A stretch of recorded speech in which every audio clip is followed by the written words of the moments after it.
when you read it quietly alone, your heart bleeds for the suffering of Hazrat Muhammad Mustafa Sallallahu Alaihi Wasallam.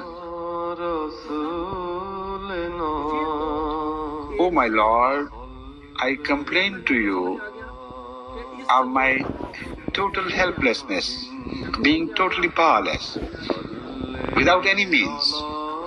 And I complain to you of my being totally unable to do anything against my enemies, against those who have overpowered me.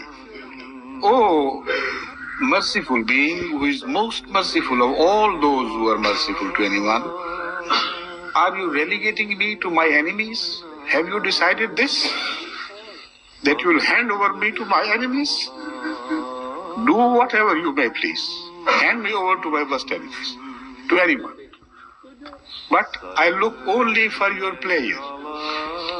If you are not angry, then everything is acceptable to me. Then there is no complaint. But what I am afraid of is your anger, your displeasure. This should not happen out of displeasure. If I don't have you, I have nothing. Without you, there is nothing left in me, nothing left for me. So this is a prayer which the Jamaat should beg of Allah for all the suffering Ahmadis in the world and for all the suffering humanity at the hands of perpetrators of crime and cruelty. And the ultimate is this prayer of Allah. Remember this.